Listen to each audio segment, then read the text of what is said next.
we move into a new era of revitalized U.S. alliances, the vital and close-knit relationship between the United States and Europe has been battered and bruised.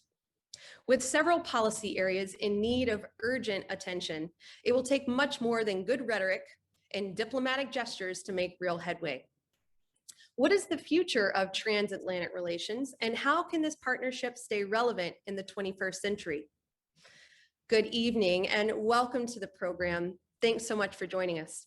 I'm Liz Brailsford, the President and CEO of the World Affairs Council of Dallas-Fort Worth. Our program tonight features Dr. Karen Donfried, President of the German Marshall Fund of the United States, joined in conversation with Joanna Ridgway of Santander Bank, who serves on the Council's Board of Directors. This program is part of the 2021 International Perspective Series, which the Council has been hosting in partnership with the American Jewish Committee, Dallas, for over 20 years, identifying critical issues in U.S. foreign policy and bringing them home to North Texas. The Council is incredibly grateful for all of its supporters. The 2021 International Perspective Series is generously sponsored by our friends at Haynes & Boone. Special thanks to Council Board Member Larry Pascal for your continued leadership and support of our mission. We have a full schedule of virtual programs, so remember to check out our website at dfwworld.org for newly scheduled events. So next Tuesday on the 16th at 6 p.m. Central, Jim Falk will moderate our conversation with legendary retired ambassadors Ryan Crocker, Robert Ford, and Ann Patterson, as well as the author of The Ambassadors, Paul Richter. Presented in partnership with the Middle East Institute and my former employer and beloved organization, the World Affairs Councils of America, this program will highlight some of the nation's most experienced diplomats in the region, having served everywhere from Syria, Egypt, and Iraq, to Afghanistan and Pakistan.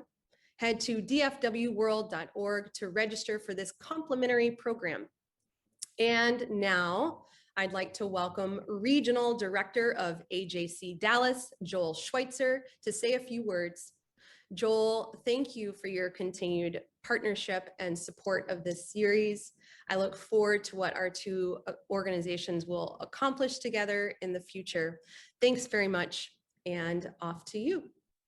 Thank you, Liz. And I haven't had the pleasure of officially publicly welcoming you to Dallas, so allow me to do so at this time. We're just thrilled to have you at the helm of the World Affairs Council. As everyone in attendance is likely aware, it is without question the finest of the World Affairs Councils in the country, and we're excited to have you taking the lead role. AJC, as those of you who have attended these programs before know, is a 114-year-old human relations and advocacy organization. We've been known commonly as the State Department of the Jewish people, and in fact, in about 3 weeks, we're going to be saying our farewells to Jim Falk at a diplomatic Seder, a mock Passover Seder that will be attended by members of the Consular Corps and other interfaith and intergroup interlocutors that we work with. And so this is a very natural partnership because of AJC's status working with foreign leaders and heads of state and its respected voice in the halls of government around the world. We do hope you will join us for a very special event on June 3rd.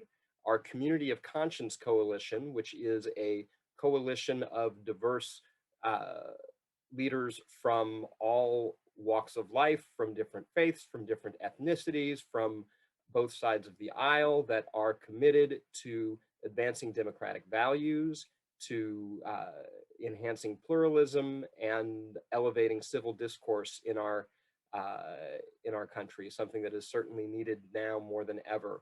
On June 3rd, our first annual award for bipartisanship will be presented to Congressman Colin Allred and Van Taylor. We will also have several mini panels, including one featuring Lindsay Lloyd, Director of the Human Freedom Initiative at the Bush Institute, in conversation with me and Nicole Bibbins-Cicada of Freedom House, the Executive Director at Freedom House. And you can get more information by watching our Facebook page at AJC Dallas or emailing dallas@ajc.org. It is my pleasure to hand the reins over to Larry Pascal and just express my appreciation for the sponsorship of Haynes and Boone, making tonight's event and this entire series possible. Larry. Thank you, Joel, so much. And of course, thank you to the AGC for your ongoing support of the World Affairs Council and this event. And also, I'd like to second the big Texas welcome to Liz as well. Our guest today, Dr. Karen Donfried, is president of the German Marshall Fund of the United States, a nonprofit organization dedicated to strengthening transatlantic cooperation through policy analysis, offering fellowships for next generation leaders and supporting civil society. Dr. Donfried is extremely qualified to speak to us on our topic today. She was Special Assistant to President Obama and Senior Director for European Affairs on the National Security Council at the White House. She previously served as the National Intelligence Officer for Europe on the National Intelligence Council. She is also a Senior Fellow at the Center for European Studies at Harvard University and a member of the Council on Foreign Relations and the American Council on Germany. She earned her Ph.D. and master's degree from the Fletcher School at Tufts University and a magister or master's from the University of Munich. Among her numerous recognitions that she counts, Dr. Donfried has received the German Cross of the Order of Merit, is an officer of the Belgian Order of the Crown and the Italian Order of Merit, and has received a Superior Honor Award from the U.S. Department of State for her contribution to revitalizing the transatlantic partnership. Our moderator today will be Joanne Ridgway. Joanna is Southwest Regional Manager at Santander Bank here in Dallas, Texas. Joanna's international experience includes corporate and commercial banking, strategy development, asset management, corporate debt underwriting, project management, and marketing. A two-time TED Talk speaker, she serves on the World Affairs Council Board of Directors and was a German Marshall Fund 2012 Marshall Memorial Fellow herself. Now over to you, Joanna. Thank you so much, Larry, and thank you everyone for your warm introductions. Dr. Donfried, Karen, we're so happy to have you speak today. And let's just kick it off. Let's set the stage for the transatlantic relationship. And would love to hear your thoughts on what key roadblocks exist to promoting that relationship, and also a report card on the Biden administration and what you would recommend they accomplish or try to accomplish in the first 6 months to a year of this administration. Thanks so much, Joanna. It's really a delight to be here. And let me just express my thanks to Liz for the invitation. And Liz, congratulations on your new position. And Joel, I did not realize the heated competition there is among World Affairs Councils. You know, you're saying clearly Dallas is the best. And I have to say that you all could not have done a better job of picking a moderator than choosing Joanna, because as Larry mentioned, one of the programs that GMF runs is a fellowship for next generation leaders. And Joanna, as mentioned, is an alumna of that fellowship program. So it's just a particular delight to be doing this. And Joanna, to your question about the state of transatlantic relations, I think we all know that the past 4 years were tumultuous ones in the relationship between the US and Europe. And former President Trump believed deeply that the United States had gotten a bad deal from its European allies. And two of the issues that he found most irritating were that not all of the members of NATO, the North Atlantic Treaty Organization, spend 2% of their GDP on defense. And that's a longstanding NATO guideline that NATO members had recommitted themselves to in 2014 in the wake of Russia having illegally annexed a sovereign part of Ukraine when it annexed Crimea. So that was one real area of frustration for former President Trump, and the other was the trade balance between the US and Europe. And on both of these issues, Germany became the poster child, because Germany is the wealthiest country in the European Union, and it doesn't spend 2% of its GDP on defense. And Germany runs a large trade surplus with the United States, which also really bothered President Trump. So that is the backdrop. And there are lots of examples we could give of real tension in those 4 years.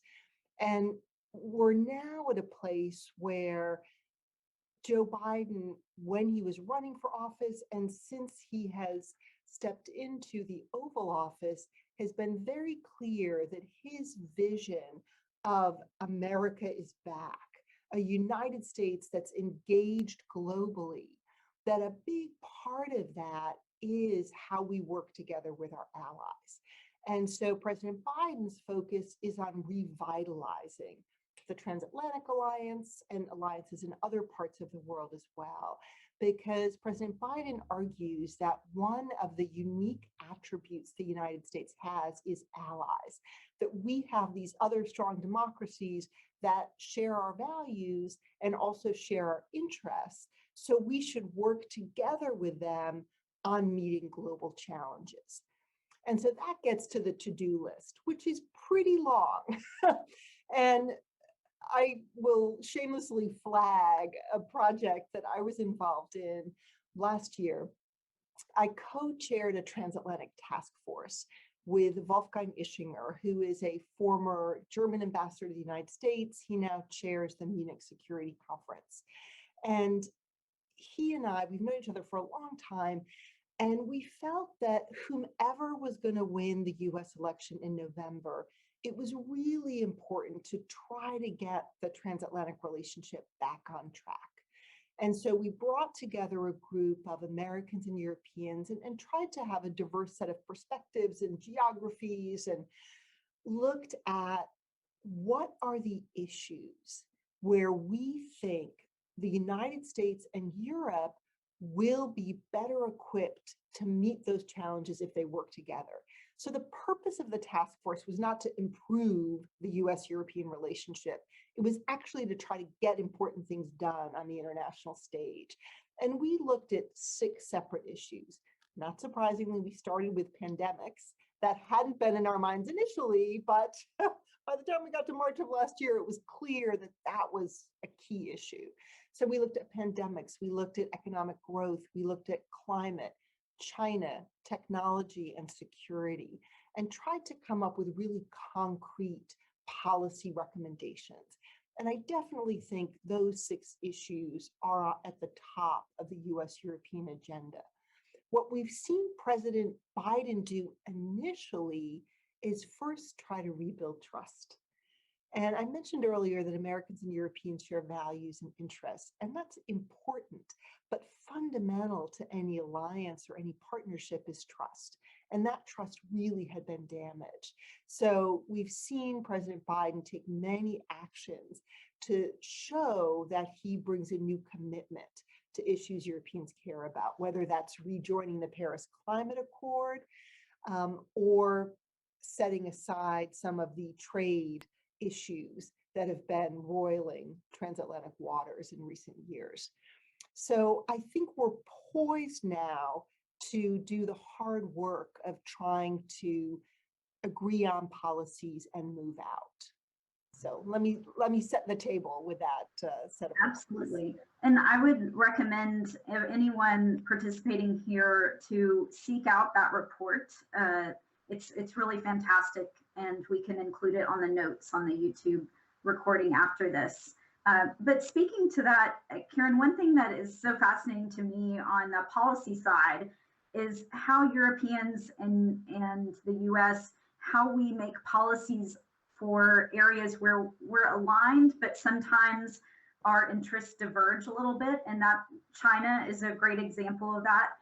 So can you highlight some of the things that the task force recommended, because to your point, it really brought together bipartisan people from the US legislation side, as well as European policymakers. And I think this audience would be very interested in hearing some of those recommendations.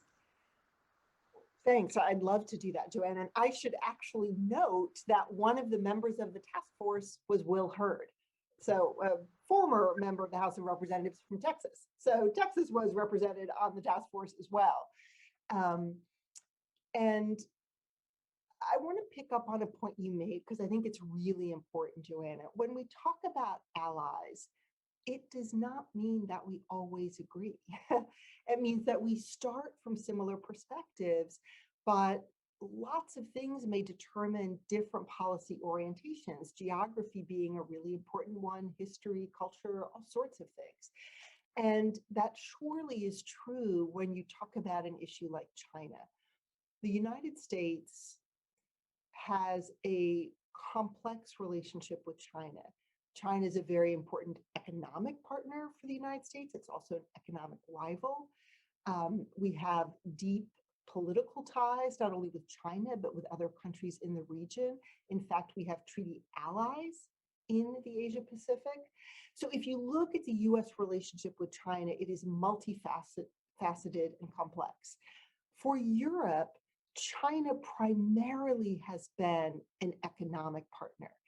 And for many European countries, they're dependent on exports, and China has been a key market for those exports.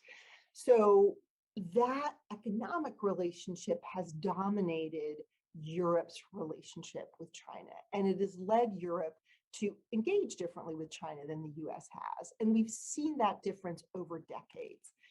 And the US, there have been more competitive aspects of the US relationship with China than Europe has had, because Europe's tried very hard to keep a harmonious relationship that doesn't get in the way of that important trade relationship. So you've seen these differences. I would say that over the past 3-4 years, Europe's relationship with China has changed more than it did in the preceding decades. Why do I say that? Because for a very long time, Europe thought the relationship with China was about Europe going there and selling European products. And Europe started noticing things like the Belt and Road Initiative, where China very clearly was trying to, there you see the Belt and Road, was moving out and buying up strategic assets, not only in its neighborhood in Asia, but also throughout Europe. So it bought the port of Piraeus in Greece and bought other strategic assets in European countries. And suddenly Europeans looked around and said, whoa, China is now coming to us. And we need to be more thoughtful about protecting assets on the European continent. Add to that, Europeans looking at what the Chinese were doing to the Uyghurs in Xinjiang, or how China was cracking down on democracy activists in Hong Kong. And there were really key human rights concerns that also were giving Europeans pause.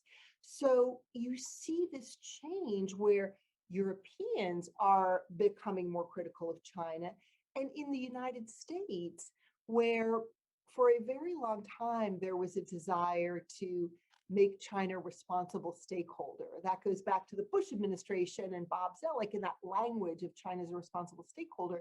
But I think for a long time in the United States, there was a belief, and this very much informed support for China joining the World Trade Organization in the United States.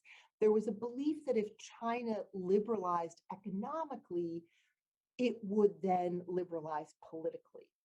And you saw Americans saying, we're not so sure that thesis is true, because there's nothing to suggest China is liberalizing politically. So you saw hardening of attitudes in the United States as well. And that was certainly true in the Trump administration, but I think it's clear that the Biden administration also is going to pursue a much more assertive policy with regard to China. So the Venn diagram between the US and Europe when it comes to China, the overlap is much greater in 2021 than it was in 2015. So I do think there's an opportunity for us to coordinate at the least and hopefully cooperate on policy towards China. Now, what are the specific areas where we might do that? I think there's real opportunity in the economic area and the trade space, because a lot of the things that we Americans are concerned about, like Chinese theft of American intellectual property or how they're treating investment, those are things those concerns are shared by Europeans. So I think there's going to be a renewed effort in the World Trade Organization to say, hey, China, when you joined, you signed up to a certain set of responsibilities, and you're not holding up your end of the bargain. So guess what? We're going to play hardball. So there are a whole set of issues in that space. I also think we need to, stepping back from specific issues like that, think about process. How do Americans and Europeans actually coordinate policy on China? I mean, you can do it bilaterally with President Biden talking to Chancellor Merkel or President Macron or Boris Johnson, but we don't have a very good mechanism for working collectively with Europe. And at the tail end of the Trump administration, the European Union, their High Representative for Foreign Policy, suggested that he and then Secretary of State Pompeo set up a working group to facilitate coordination. In the task force report, we suggest that actually you need something at vice presidential level, because every issue has a China dimension, whether it's trade, whether it's technology, whether it's climate. And so we need not only a whole of government approach in the United States, and you see that President Biden has tapped Kurt Campbell to be sort of the Asia policy guru at the National Security Council to think holistically about US policy toward China. And our sense was that we needed to think holistically in the transatlantic relationship about how we're engaging in China, appreciating that many of these issues are contentious, but on an issue like climate, there's also a need to cooperate with China if we want to achieve big things at the global level. So all of those ideas are part of what you'll find in that task force report in terms of how we should think about China from the perspective of the transatlantic relationship. I really enjoyed the task force recommendations regarding the World Trade Organization and how it can be leveraged to really further those issues. We have a question from the audience, and you touched on it briefly, which is a very important issue for our collective future, which is climate change. So what are the prospects for the Biden administration to work with the EU in improving climate change policy? I know we've rejoined the Paris Accord, but what if a new administration came in 4 years and exited that? So what would you recommend, and what do you see as far as working on that issue together? Yeah, well, we really have seen the limits of executive agreements because, yes, the next president can undo them. And let me just use that to make another quick point, which is Europeans, for the most part, not universally, but for the most part, greeted the Biden administration with enthusiasm because they thought there was real opportunity to work closely on important issues like climate. But you also hear from European allies that while President Trump wasn't reelected, they feel that Trumpism is alive and well in the United States. And they say, so we don't know what's going to happen in 2024. Who knows who the next American president will be? So you also see European hedging, where they say, well, we're not sure we really want to go all in with you Americans because we're not sure what's going to happen in 4 years. And my view on this is they should go all in, because if they want to try to make a difference, they got 4 years to do it. And climate is a great example of this. So you mentioned that President Biden has already rejoined the Paris Climate Agreement. and therefore signed up to the commitments that are in that agreement. And just to remind, back in COP26, there was this desire to boost commitments so that we could ensure achieving net zero greenhouse gas emissions by 2050. What we're hearing is that we need to be even more ambitious in what the processes we're putting in place to be able to achieve these goals we've set for ourselves. So I think Paris is the floor, but there's real pressure both in this country and in Europe to do more. Another really important piece of the climate equation is building climate resilience into economic recovery. We know that economic recovery is going to dominate the agenda, both here in the United States and in every European country, because of the hit we've all taken from this pandemic. And so as we're allocating funds to economic recovery, it's really important that we build climate mitigation and climate adaptation into that economic recovery. And we can use it also to boost investment in renewable technologies. We can cut potentially and eventually eliminate fossil fuel subsidies. And some of these things are controversial, but these are all part of the set of ideas that are in that task force report. And in putting forward those ideas, we tried to put something for everyone. So we knew that there were going to be some ideas that some folks would say, no, we're never doing that, I don't support that, and other ideas that might have a broader consensus. So what we were trying to do there is give a menu from which policymakers could choose. Mm-hmm.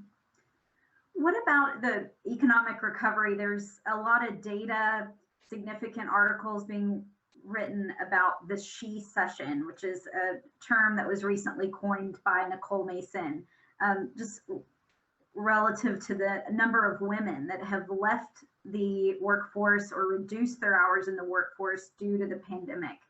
That wasn't specifically addressed in the task force because I think it was too early to see that.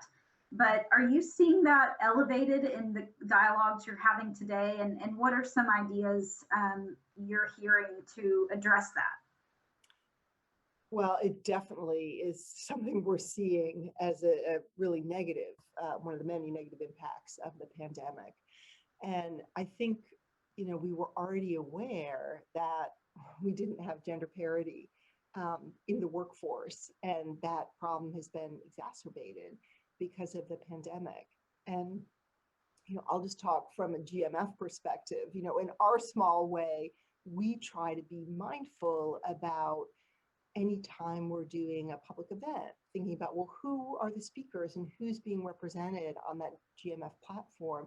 And I think we are doing better on the gender side, but then you look at race, you look at other indicators where we need to be more diverse in the conversations we're having around transatlantic relationships. I think the Marshall Memorial Fellowship, the program that you were involved in, that's a place where, because we manage the selection process, I think we've had terrific diversity of participation in that program. And I'd love to see that replicated across the organization.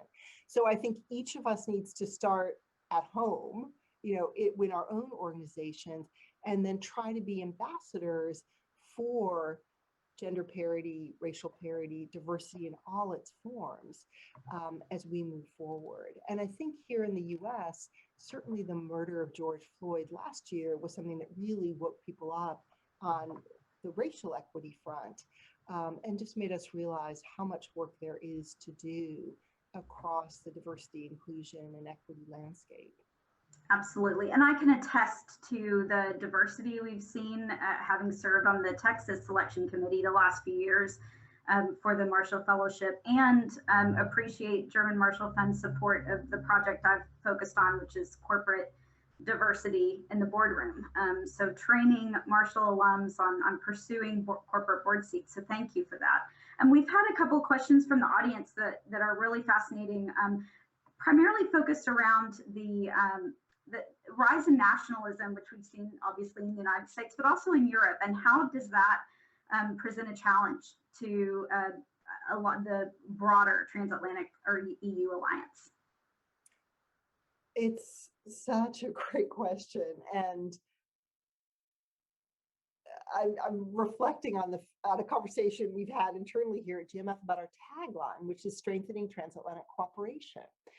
And we always had assumed that we would be strengthening transatlantic cooperation in the spirit of the Marshall Plan. And here at GMF, we think of the Marshall Plan as arguably the quintessential example of enlightened self-interest of the United States and policymakers at the time saying, we need to help Europe rebuild after a devastating war. This is an act of benevolence, but also this is very much in the interest of the United States because these countries are going to be our major trading partners and they're important allies. And as we see the Soviet Union taking off, both the economic and the security aspect were important in the US-European relationship. So it had both those attributes of benevolence and real self-interest.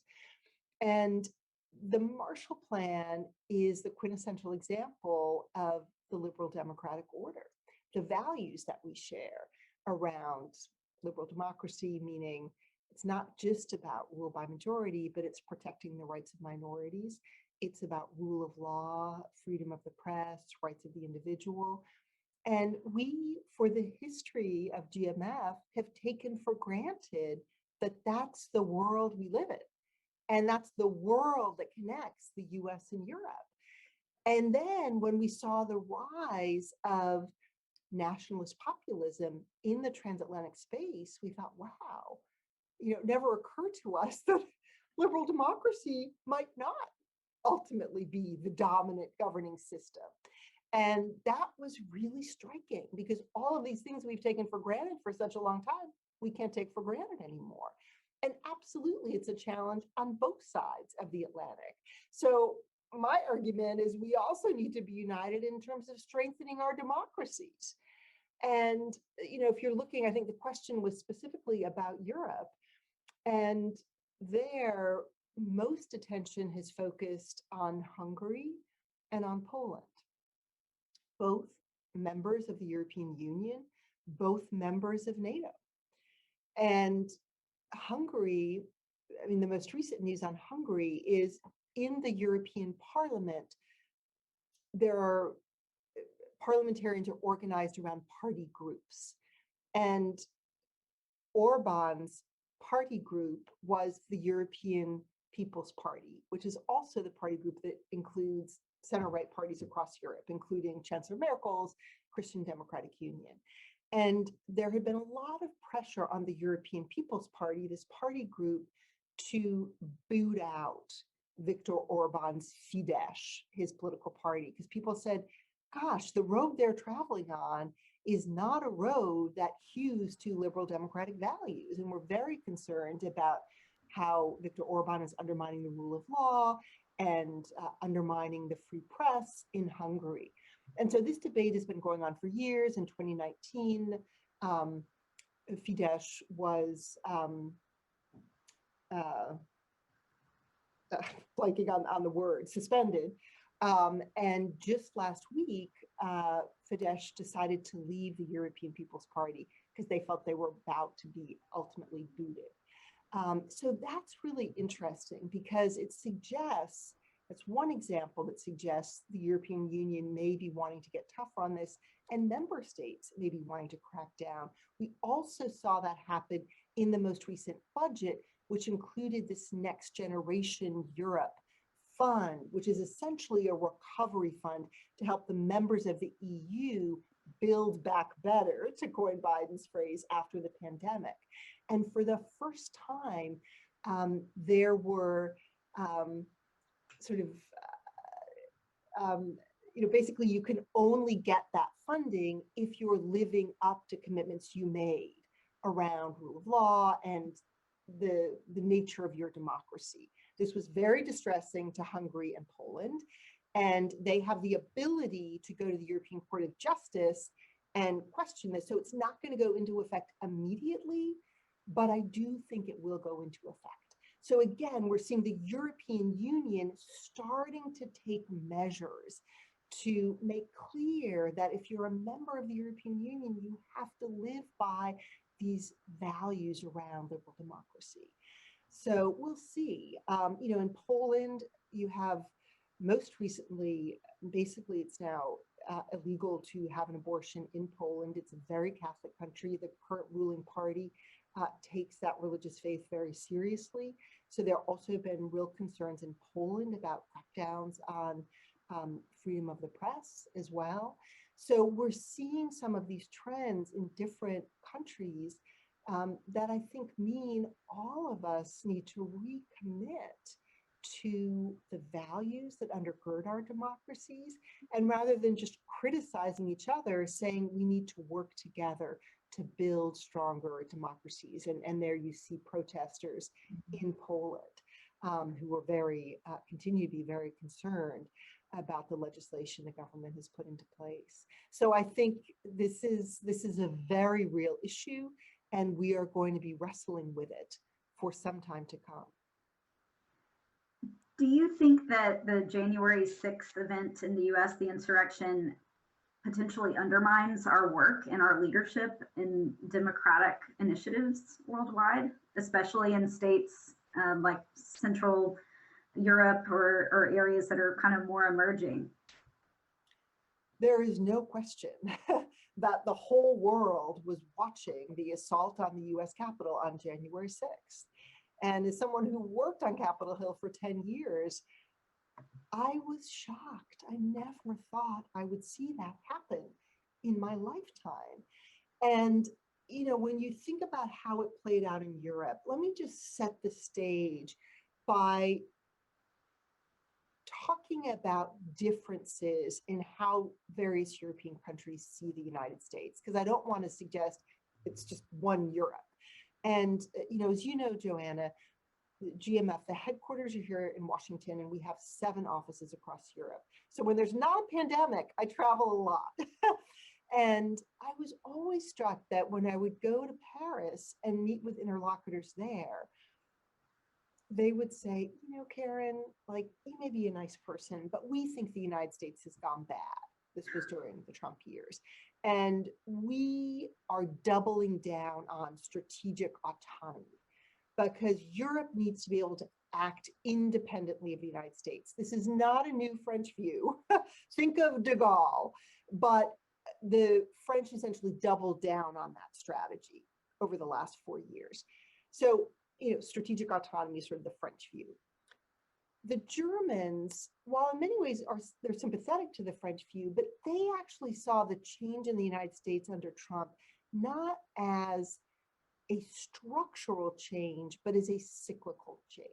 They thought this is a particular US president, and we're not giving up on the transatlantic relationship. We're going to exercise strategic patience because the United States, along with Europe, is our critical partner. And we've invested in this relationship, and we hope that it will continue. So I kind of dubbed the German approach strategic patience. And then I would go to Poland, and my Polish interlocutors would say, strategic autonomy, strategic patience. We Poles are all about a strategic embrace of the Trump administration. A, because we feel an ideological affinity to the Trump administration, and B, because we have a big bad neighbor called Russia. And we're not convinced that when push comes to shove, the French and the Germans are going to be there for us. So we're doubling down on an American security guarantee. And the Poles had some success with that, right? So the starting point for each of these countries is a different one. And then, when you think about where that puts them today, they're in a different place in terms of the relationship going forward. And now I've, of course, forgotten the original. Tell me the question again. Well, just how our event on January 6th may affect, right. U.S. leadership. Right, exactly. So, when January 6th happens, the French are like, we told you so. Those Americans, look at what's happening in their democracy. They are not reliable. Europe, wake up. we got to build capacities to be able to act independently. And the French would be the first to say that they don't have those capabilities today. They got to spend more on defense. They got to build those capabilities. But January 6th supports that argument. In the German case, January 6th suggests to them that, well, maybe we should hedge. Like, we really want to work with the United States and we're embracing President Biden, but you know, maybe we should hedge. And then the Poles are saying, look, we just want America to guarantee our security. We care about an Article 5 security guarantee. We are not going to speak about what's happening domestically in the United States. So I think the reactions to it are different. But I'll tell you, Joanna, I just recently did an event, actually with Wolfgang Ischinger, my co-chair of the task force, because he asked me to do this event with German high school students. And I was asking them, are you interested potentially when you go to university to study in the United States? And the United States is not at the top of their list because, you know, the United States is a little scary. They see what's happening here and it seems kind of violent, and that's really striking. So the soft power appeal of the United States is being affected by this, right? The hard power advantage of the United States is affected by it, but also our soft power appeal is being undermined by those. And that those individual relationships that are forged are so important to the transatlantic relationship in general, not just at the parent level, but as I know from participating in your program, we would be remiss not to gather your viewpoint on what you anticipate the post-Merkel Germany looking like and consequences for U.S.-Germany relationships. So I would love your view on that.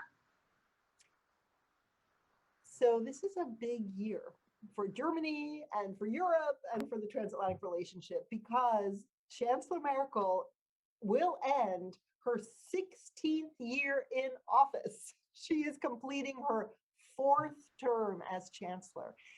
And I find that so interesting because I think for many of us Americans, when we think about Germany under Merkel, we think about stability because of her and the crises she's weathered and her sort of no drama approach to policymaking. And I think that that seeming stability masks important domestic political changes in Germany.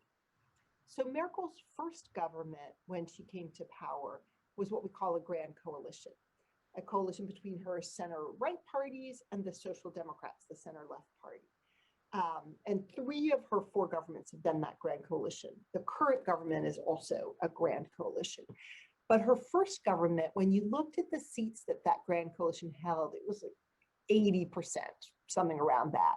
Today, it's just over a majority of the seats, because what's happened in that 16 years is you've seen a growth in the number of political parties in Germany. And it means that those 2 big parties have really lost on support. Merkel's done a very good job of keeping her center-right coalition popular, but the Social Democrats have really lost in popularity. So some people are predicting that the election in September will lead to a new coalition that we've never seen at the federal level, which is between Merkel's conservatives, so they won't be Merkel's conservatives anymore, they'll be the new chancellor's conservatives, with the Greens. And that would be really interesting because we've seen it at the state level in Germany, but not at the federal level. And so people think, wow, there would be a new dynamism in German policy because we've never seen these parties govern at the federal level. And that, according to polls today, looks like the most likely outcome. But as we know, polls aren't always reliable. And some people think support for the CDU, Merkel's party, there may be a little bit of a Merkel bubble that will pop as whomever is going to run for chancellor for the CDU runs. And people realize, oh, right, it's not Merkel anymore. It's this guy. And it's pretty clear it's going to be a guy. We can talk about which guy it might be. And people also think there might be a green bubble. that sort of in theory, people love the Greens and the policies they stand for, but in practice, as they get closer to the election, people might reconsider. And you could end up with an outcome where it's really hard to build a coalition because the vote is spread over so many different parties. So it's a really interesting election because it'll tell us a lot about stability in Germany. And I should add, the comment earlier about the growth of right extremism in Europe, we see it in every European country. So in the case of Germany, you have a party, the AfD, that recently was put under surveillance by the German office that protects the Constitution. And Germany has different laws than we in the United States do on this because of the Nazi past. So they're much more concerned about right extremism. And they will do things that we wouldn't do in the United States because we have a different history. But it was really striking to see the AfD, which currently is the opposition party because the two big parties are in coalition. So like the AfD chairs the budget committee in the German parliament. This party is being put under surveillance. There's a court challenge to that at the moment, but it's really striking to see this in Germany. In France, France will have an election next spring. If Emmanuel Macron loses, he will lose to Marine Le Pen. So there's a far-right challenge in France. It's just, so, this is real. And this challenge to liberal democracy, we see it here, but we see it across Europe as well. So there are lots of issues at play in the German election that will be important for Germany's future, for the transatlantic relationship. And I worry a little bit that we're going to get caught in our electoral calendars not being lined up. So we have a new administration here in the US that's ready to go, but if they don't have concrete policies to work on before June, Germany's going to be in an election campaign. Then we may have a different coalition building process in Germany. And then we have elections in France. So my hope is that we really very quickly can get some concrete areas for cooperation that we'll be able to put in place before we get caught in these government transitions. And the COVID pandemic certainly presents challenges to those aims. But do you see signs that that coalition is starting to happen? Do you have hope to give us to that end? That they're moving out on, yes, I do. And,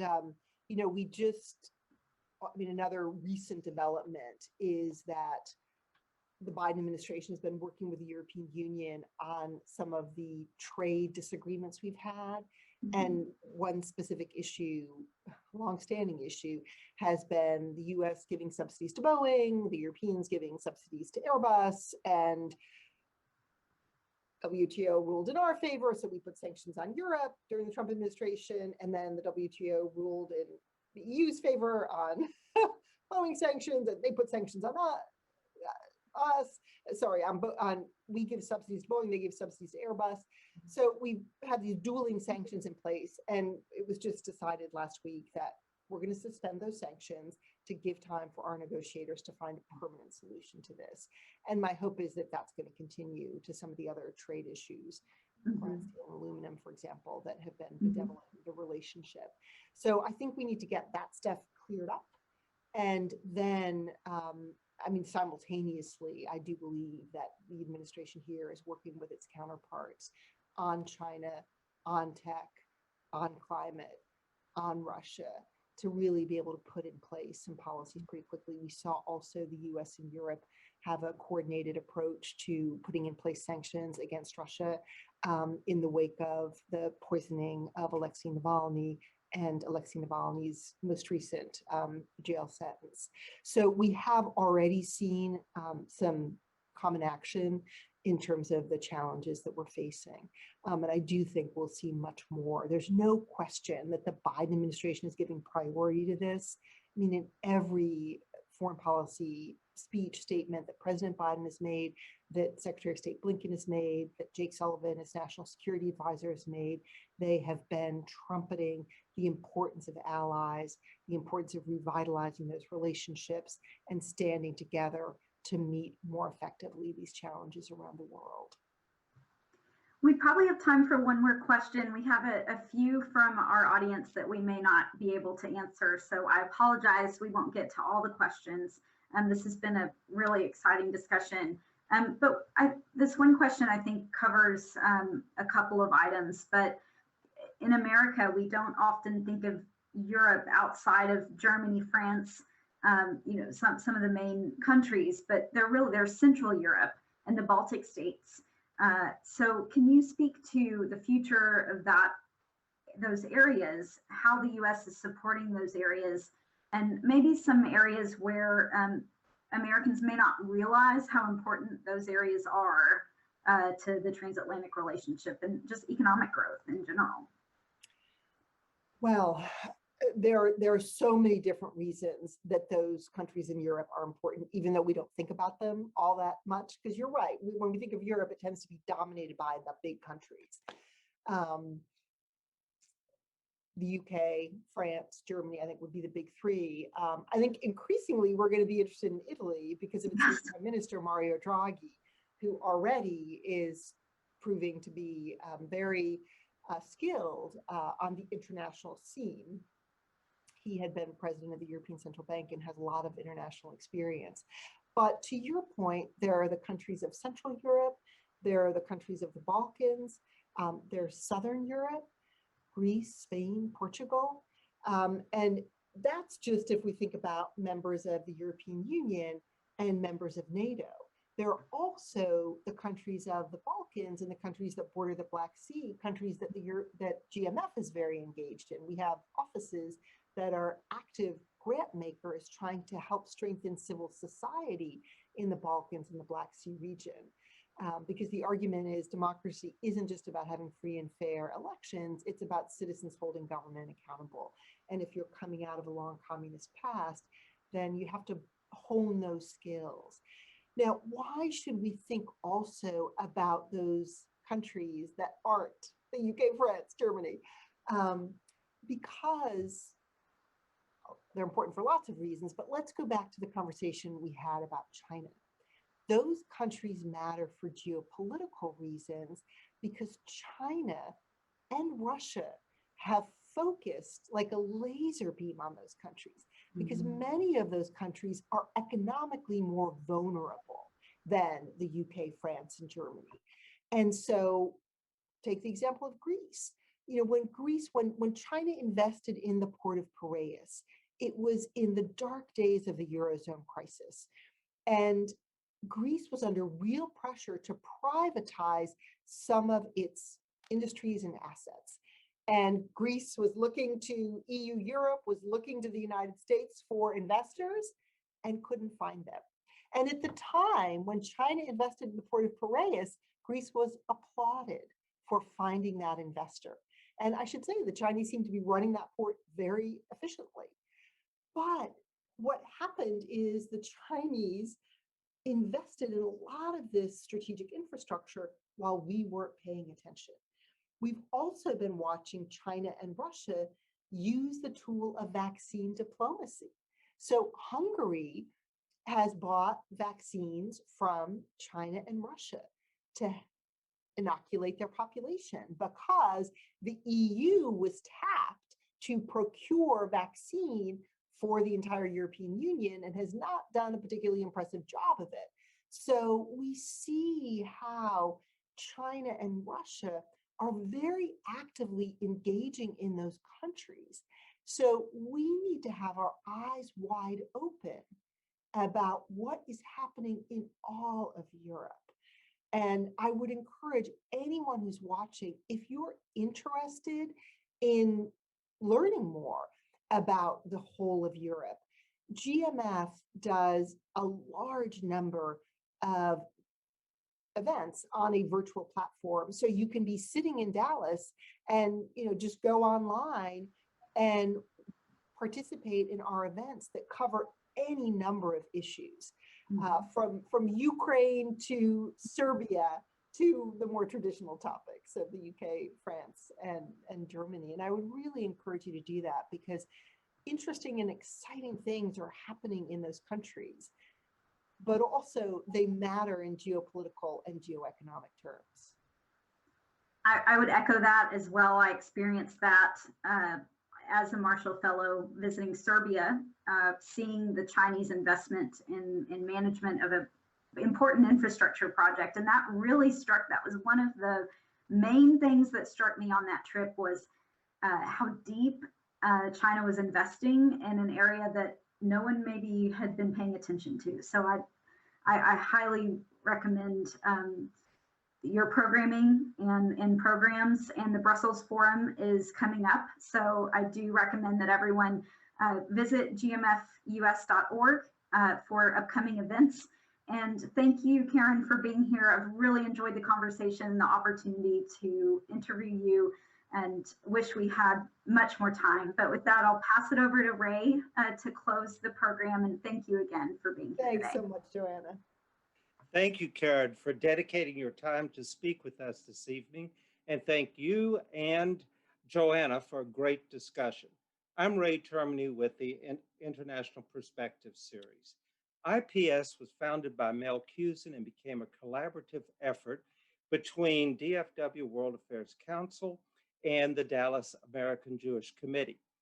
2021 marks the 21st year of this successful series, and the first year that the international law firm of Haynes & Boone is the sponsor. IPS meets in May of every year to choose topics for next year's programs.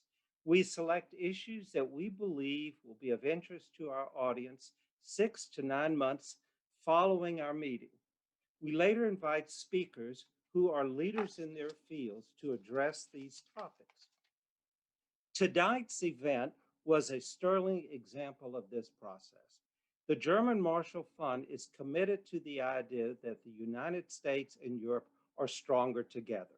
We were indeed very fortunate to have Dr. Karen Donfried, its president, as our speaker this evening to share her insights on transatlantic relations.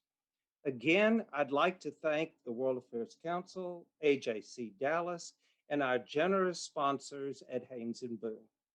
Stay tuned for more International Perspective Series programming and register for future events at dfwworld.org. Thank you and have a good evening.